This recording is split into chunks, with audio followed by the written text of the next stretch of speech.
जनता के जनरल, जिस बात का हम यहाँ बार बार जिक्र कर रहे हैं, इस वक्त देश ये महसूस कर रहा है कि उन्होंने अपने एक अभिभावक को खो दिया है। और ऐसे में वो परिवार जिनका अपना चला गया, वो दो बेटियां जिन्होंने न सिर्फ पिता बल्कि माँ और दोनों को एक साथ खो दिया, उसी घर के बाहर, जी हाँ, सीडीएस जनरल बिपिन रावत के घर के बाहर से इस वक्त मेरे सहयोगी अंकित गुप्ता हमारे साथ मौजूद हैं। और अंकित, उस घर में दोनों बेटियां हैं, रिश्तेदार हैं, लेकिन अगर नहीं हैं तो वो दो बड़े दरख्त, वो दो पेड़ जो सबसे ज्यादा सायेदार थे, छाया देते थे इन दो बेटियों को।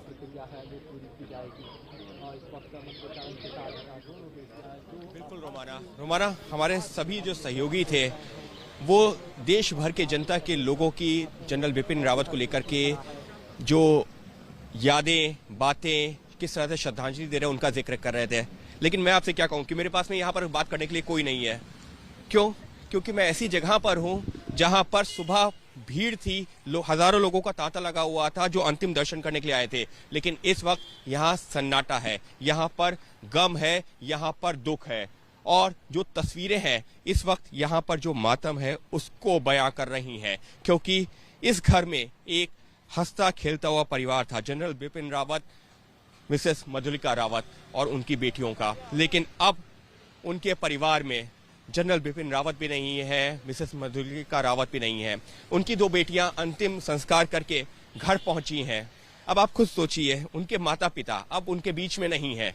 अब वो किससे अपनी बातें करेंगी? आज की रात इन बेटियों के लिए, या आज की रात क्या कहें, आने वाली कई रातें, कई दिन, कई साल कचोटते रहेंगे, क्योंकि माता पिता दोनों एक साथ चले गए।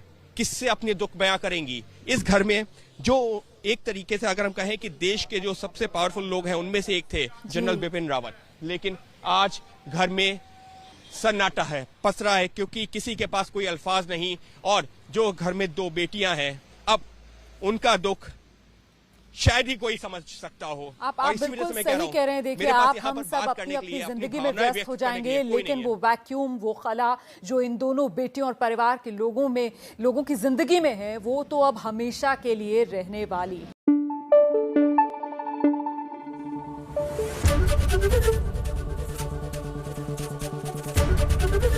एबीपी न्यूज आपको रखे आगे।